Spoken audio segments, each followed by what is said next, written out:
On va reparler de Zoran Mamdani. Alors pour ceux qui s'en rappellent pas, c'est le nouvellement élu maire de New York. Voilà, celui qui a battu tout simplement ses confrères. Donc un maire de gauche dans une ville ultra capitaliste et symbole même du capitalisme, New York. Eh oui. Et on va regarder un peu tout ça parce qu'autour de sa cérémonie d'investiture entre guillemets, eh bien on peut se rendre compte de quelque chose d'assez intéressant, hein, quelque chose qu'il n'avait pas laissé paraître, quoique c'est tout simplement qu'il a prêté serment sur un exemplaire du Coran. Et oui, messieurs, dames, à New York.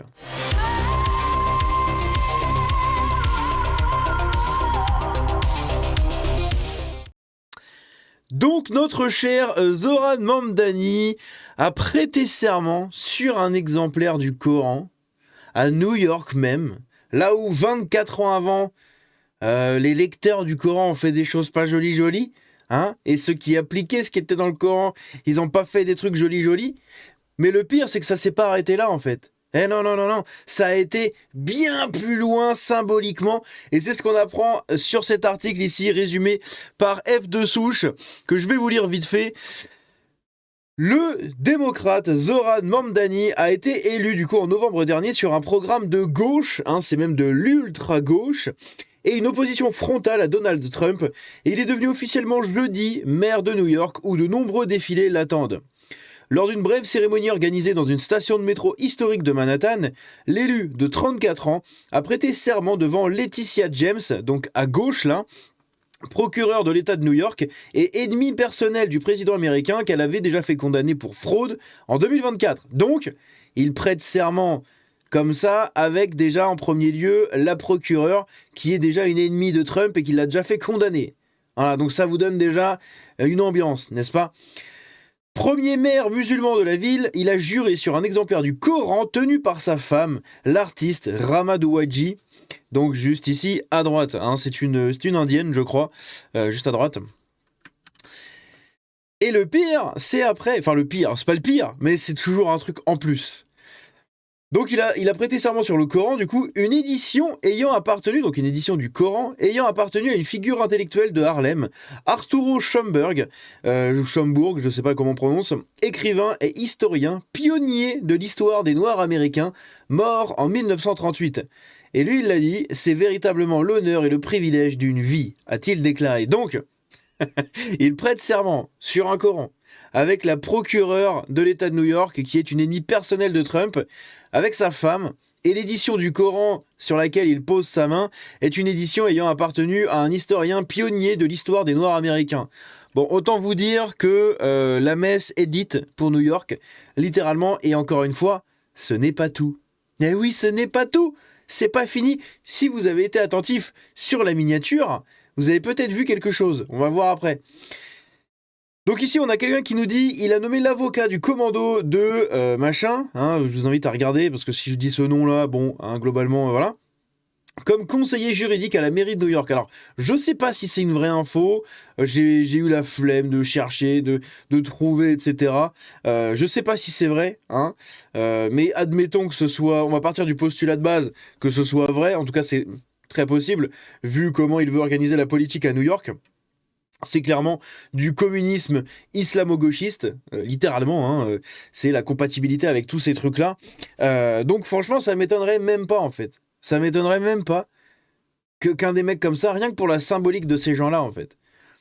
Donc si ça se trouve, c'est faux. Hein, c'est peut-être un troll. Mais en tout cas, le plus inquiétant, c'est que ça paraît crédible. Voilà. New York, il est 6h, et encore, ça me surprend même d'ailleurs qu'il y ait eu un avocat pour ça, mais bon bref. En fait, ce qui me choque pas du tout, admettons que ce soit vrai ou faux, j'en sais foutrement rien, j'ai autre chose à foutre, mais que ce soit vrai ou faux, en France, Salah Abdeslam a eu un avocat. Donc, a même eu des avocats. Donc, en soi, bon, c'est pas très étonnant. Bref, New York, il est 6h. Et oui, ça, c'est l'horloge de l'apocalypse des I, voilà. Donc, à 1h du matin, ou 1h de l'après-midi, hein, mais bon, on va dire 1h du matin, on cible une société ouverte et démocratique. À 2h, on commence une migration massive en provenance des pays I. À 3h, on a des attaques, du coup, terreau aléatoires qui commencent à se produire. À 4h, on crée des enclaves musulmanes dans des grandes villes. À 5h, on exige des privilèges spéciaux. À 6h, on infiltre les conseils et on cible les sièges du gouvernement. Hein, donc là, New York, en gros. New York et au-delà de ça, la France aussi, hein, et l'Angleterre.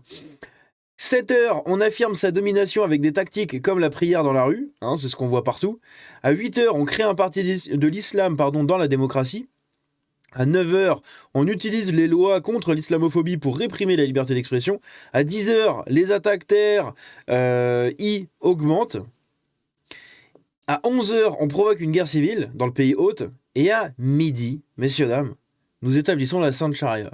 Voilà, magnifique. C'est beau, hein, c'est beau. Et là, il est 6h à New York. Voilà, sur cette horloge. Les bobo woke ne vont pas tarder à comprendre. Aux États-Unis, une municipalité musulmane interdit le drapeau LGBT. Un sentiment de trahison. Eh oui, la ville américaine de Hamtramck, du coup, eh bien, tout simplement, ils ont élu une municipalité musulmane. Voilà, ils ont élu des gens issus de ça, de ce milieu-là. Et ces gens-là, derrière, interdisent les drapeaux LGBT. Et les gauchistes LGBT se sentent trahis. Qui leur dit? Qui les prévient? Hein? Donc à New York, c'est ce qui va se passer. Hein. Mais bref, ici on a un discours qui a été fait de Zoran Mamdani justement là-dessus. Dans ce premier truc, ici, en plus on le voit avec Bernie Sanders juste à gauche, à New York, donc voilà, le sénateur Bernie Sanders a procédé à la prestation de serment de Zoran Mamdani réalisée sur le Coran lors de cette cérémonie officielle. Une image hautement symbolique qui suscite de vives réactions politiques et culturelles dans la ville. Est-ce que vous vous rendez compte quand même du truc que c'est? Ce qui s'est passé en 2001, bordel, à New York. Les gens, ils ont oublié ou quoi? Le maire de New York assume pleinement sa ligne politique. J'ai été élu en tant que socialiste démocrate et je gouvernerai en tant que socialiste démocrate. Bien sûr. Présents à ses côtés, Bernie Sanders et Alexandria Ocasio-Cortez ont été longuement applaudis, tandis que la foule scandait DSA, DSA, DSA. Une déclaration qui confirme clairement l'orientation idéologique de la nouvelle administration de la plus grande ville des États-Unis et l'une des plus grandes villes du monde. Lors de l'investiture du maire de New York, Zoran Mamdani, la cérémonie a suscité de vives réactions. Musique en langues étrangères, références culturelles inhabituelles pour une investiture municipale américaine et une mise en scène jugée clivante par une partie du public. Pour ses détracteurs, ces symboles interrogent sur l'identité civique, l'intégration et la ligne politique que le nouveau maire entend suivre à la tête de la ville. Et vous allez voir qu'on va en voir un petit peu. Elon Musk, qui dit les termes sur le maire socialiste de New York, il dit « Zoran Mamdani est un escroc charismatique. Il faut le reconnaître qu'il peut éclairer une scène, oui, mais il a été un escroc toute sa vie. » Et on en avait déjà parlé dans les précédentes vidéos sur lui. Je vous invite à aller regarder. Je sais pas si j'avais déjà fait une playlist sur ma chaîne de tout ça avec Zoran Mamdani, là. Mais est-ce que j'en avais fait une playlist? Ouais, j'avais fait une playlist. Donc il y a une playlist sur la chaîne que vous pouvez aller consulter si vous voulez, dans laquelle on revient déjà sur tous ces trucs-là à côté. Le nouveau maire de New York, donc blablabla, accompagné par Bernie Sanders, l'équivalent américain de Jean-Luc Mélenchon. Voilà, il a supprimé la protection J dès le premier jour. En gros, ce qui se passait, c'est que, apparemment, donc ça laisse à confirmer, mais apparemment, dès son premier jour au pouvoir à la tête de la mairie de New York, il a révoqué l'adoption par New York de la définition de l'antisémitisme de l'IHRA, puis il a supprimé le message officiel l'annonçant. Voilà, le message officiel de la mairie de New York sur X qui annonçait la mise en place de la définition de ce truc-là. Il a supprimé le message et il a supprimé la définition. Supprimer les documents officiels du maire n'est pas seulement louche, c'est un crime selon la loi de la ville de New York. Dès le premier jour, il enfreint la loi juste pour faire un pied de nez au J. Prier pour New York. Avec son t-shirt Free Palestine, évidemment. Et donc, je crois que c'est ça le pire. Honnêtement, la cérémonie sur le Coran et tout, bon, c'est pas illégal en soi aux États-Unis. Il n'y a aucun texte qui dit clairement que tu dois prêter serment sur une Bible. Tu peux prêter serment sur ce que tu veux. Donc il a prêté serment sur le Coran. Mais le pire, les amis, c'est ça.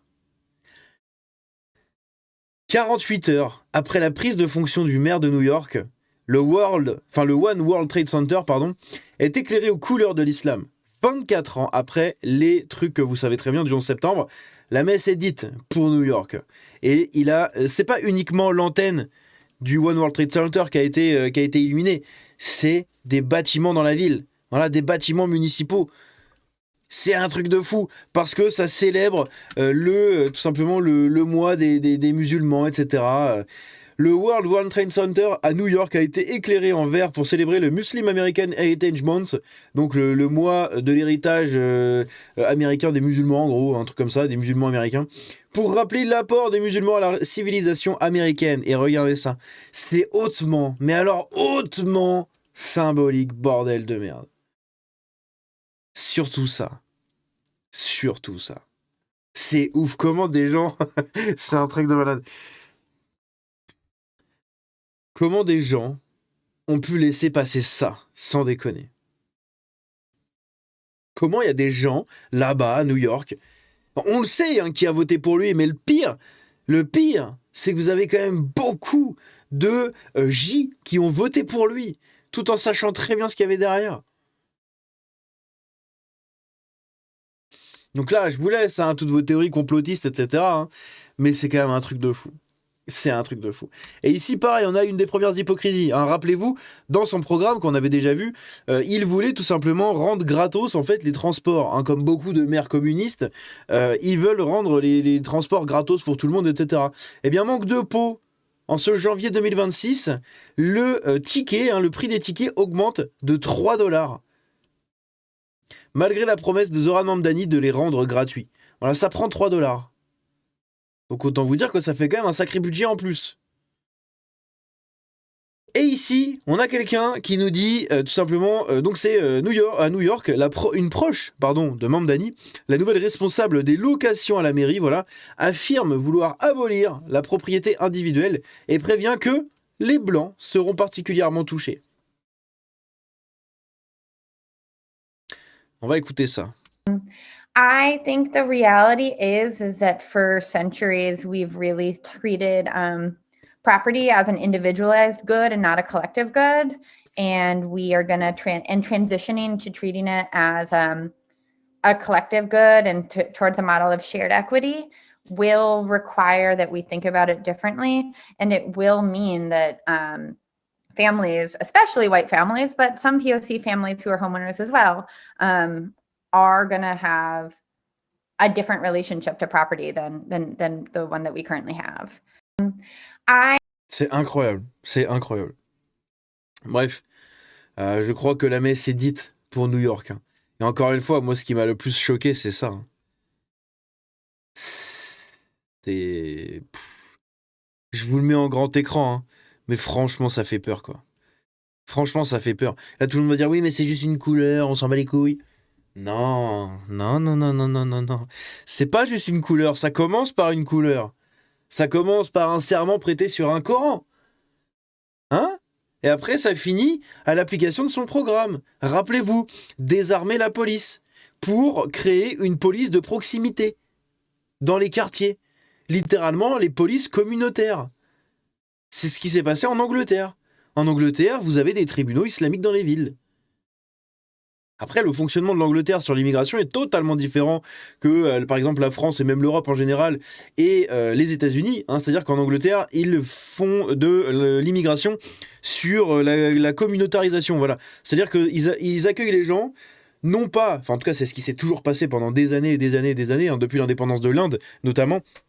Ou pourquoi vous avez une grosse diaspora indienne et vous avez l'impression dans des quartiers à Londres de vivre dans des quartiers indiens et maintenant dans des quartiers pakistanais parce que en gros leur politique d'immigration ce n'était pas comme en France ou en Europe continentale où tout simplement on voulait intégrer les gens au maximum dans la société, la civilisation, les mœurs, les coutumes et tout ce que vous voulez, les traditions, etc. On voulait les intégrer en Europe continentale.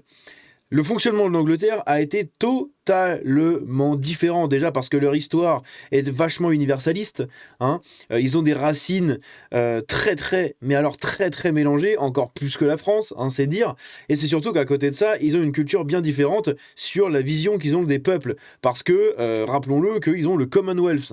Et le Commonwealth est vraiment très intégré dans la vision des Anglais et des Britanniques, de leur conception de peuple, etc. Bref, donc ce qui fait que quand ils ont accueilli énormément, tout simplement, d'Indiens et après de Pakistanais et compagnie, eh bien, en fait, ils les accueillaient en leur disant « Venez et faites comme chez vous ». Donc, littéralement, ils sont venus et ils ont fait comme chez eux. Et maintenant, on a des quartiers qui sont des mini-pays, des enclaves. Voilà, c'est des enclaves. C'est des enclaves où l'Angleterre n'a de nom n'a de pouvoir uniquement par rapport au nom des rues et au nom des villages. Parce que ce qui se passe dans ces villages-là, ce n'est plus du tout l'Angleterre. Ou ni la Grande-Bretagne, en fait. Ce n'est rien du tout. Hein, c'est littéralement des petits Bangladesh, des petits Pakistan, des petites Indes, voilà, et toutes les autres communautés, surtout beaucoup aussi de Caraïbes. Ils ont beaucoup de gens qui viennent des Caraïbes et compagnie. Donc c'est impressionnant. Vraiment, c'est impressionnant l'Angleterre. Et on voit qu'au final, il va se passer la même chose là, avec l'application de cette petite police de proximité pour désarmer la grande police fédérale dans la ville de New York et compagnie. Enfin, je sais même pas s'il a le pouvoir de faire ça, mais s'il a le pouvoir et tout, enfin, ça peut être très très grave, quoi. Sans déconner, ça peut être très très grave. Bref, c'est sur cette image de l'enfer que je vous laisse ici. N'hésitez pas à dire ce que vous en pensez dans les commentaires. On se dit à la prochaine. Ça va être compliqué. Ciao.